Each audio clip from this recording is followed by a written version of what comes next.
Hi, Mark Diaz here for 2danimationone01.com. In this lesson, I'm going to show you how to rig our character right here inside Photoshop. This is super cool. We don't have to set up any bones or anything like that like in other software. We can just take some points and put them in position right here inside Photoshop. So the rigging process is super duper fast. Now, this is only possible if you're using Crazy Talk Animator 3.1, the pipeline version. If you want to save a huge amount of time, then I suggest you get the pipeline version so you can rig your characters in a couple of minutes, okay? So, this is how you rig it. First, I need to go to the project files, and inside the PSD characters folder, I added the original templates. You get them from the resources provided by the Revolution team that you can download on their webpage, but to make your life easier, I just added them here. So what I'm going to do is take the front version, copy and paste it right here, and name it, we're gonna call it Steve. Steve Front. Okay? Front. Let me cut it and paste it here. And this is gonna be Steve Front. Okay?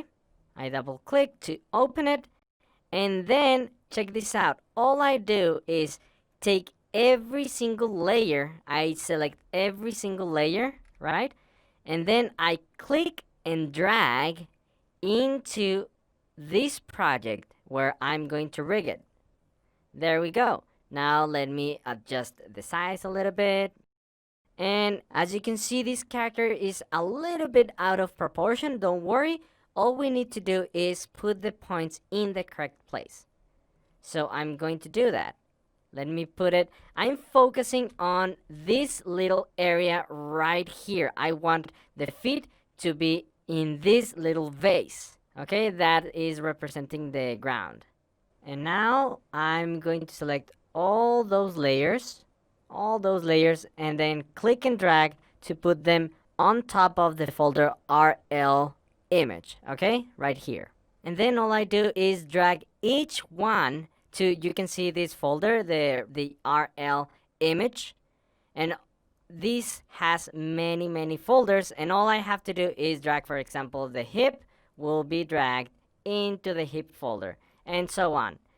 Now I like to open this every single, I'm on collapsing, expanding actually, every folder, because sometimes I get some surprises. And for example, the hip already has a layer there, and yes, I'm going to have all of that. Now the left hand, let's take the left hand right here and put it in place. Then the right foot and put it in place, and I do that with every single other layer. Now, as you can see right here, I have in the hip, I have the upper torso and the hip. But for the hip, we need 3 layers. We need the neck, the upper torso, and the hip. So I'm going to take all of them, press Ctrl G to group them, and then Ctrl E to merge them, okay? And then rename it hip. And now I can just take the layer hip, which is this character, the reference, and I can delete it. And that's it for the body. We have the body ready. Now, if I want, I can combine all of this into one single layer and put it inside head in case I want a very simple character. But because I want to be able to animate the expressions, to express, for facial animation, I'm going to prepare this inside here, the talking head. So right now I'm done with the rest of the body, okay?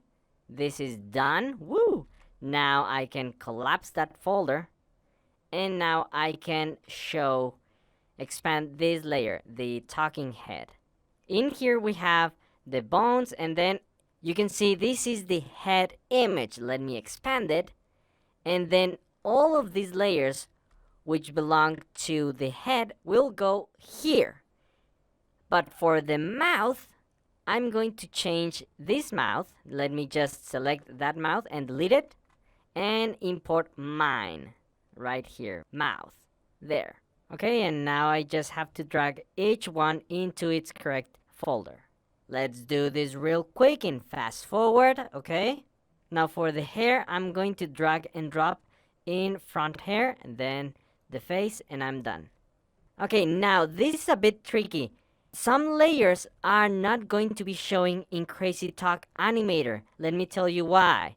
What I like to do is expand all of the folders, every single folder, and sometimes, whoops, I put the left eyebrow, goes in here. Sometimes some folders like the eyebrows, right, have a folder inside that says normal.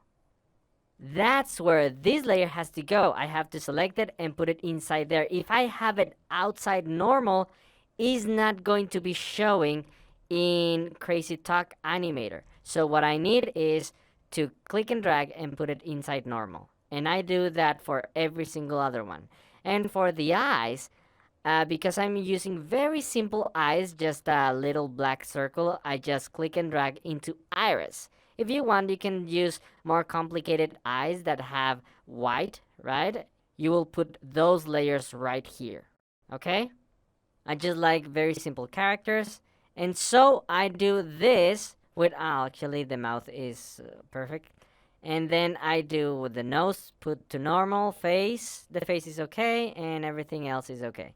And then I can collapse all of the folders really quick. Now I have everything ready. The next step is to position all the points in the correct place.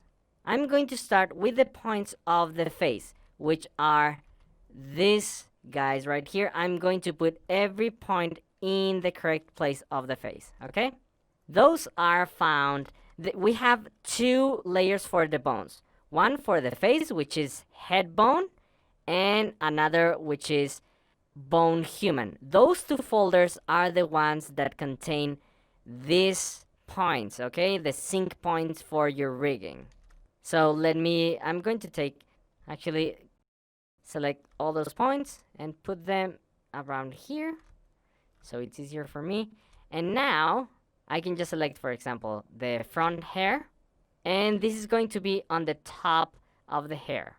And then let me show you a very cool shortcut. If you press Alt open bracket in the layers panel, you select the next layer. You see? Right here in the layers panel. Let me use that shortcut again. I press Alt open bracket, okay?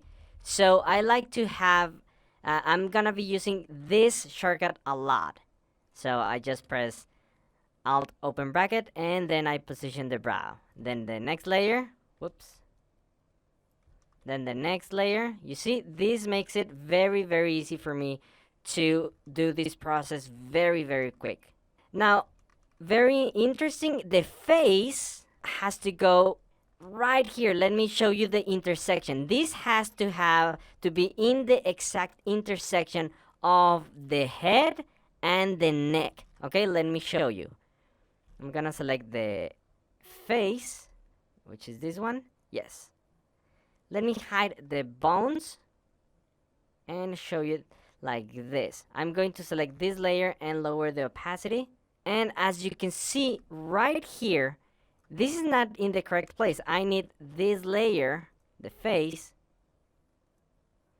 to go a little bit down right there. Now, I don't know if you can see it. It's very, very difficult to see, but now it's in the correct place. For this, I had to select the face and lower the opacity. Now I can put the opacity back on to 100%. Okay, so I have the head. Actually, I just need the back hair to be in place. I don't have a layer for the back hair, but I just like to have it in the correct place. Now I do the same. Let me hide this and collapse the talking head and then show the bones. I mean the bone human. Those. Okay, let me expand that folder, and then I'm going to expand all of these layers. There. And now I can use this technique in which I'm gonna be using the shortcut Alt and open bracket to be selecting different layers, okay? And then I can just reposition all the points for the hand. And then the right arm. Oh, wait, a quick tip. When you are doing this, I suggest taking the images. Let me collapse. I'm going to collapse all those folders. And I'm going to lower the opacity for the hands, both hands, then both feet, then the hips. With them selected in the numpad, I can just type 50, and that lowers the opacity right here, you see? That is because I can have the joints, the rigging joints, in the correct points in my drawing, okay? And now all I have to do is put every single point in the correct place. Now for the feet, it can be a little bit tricky. You just have to put the toes, then where you want the toes to flex, then this goes at the bottom of the feet, and then you use that point for the ankle, where you want to be connecting the feet with the leg, okay? Then I continue with the rest of the points in fast forward. There, we have our character rigged. It was super easy. All we did was move some points, put them in the correct place, and we have ourselves a character ready for animation. Now I just have to bring the opacity of the feet, the hands, and the hip back to 100%. There we go. Okay, great. Now in the next lesson, I'm going to show you how to create a custom character animation using one of my custom characters and create some new animation, some motion clips. I will show you how to set up the timeline to make your life easier when you modify your animation and all those little details, okay? See you in the next lesson.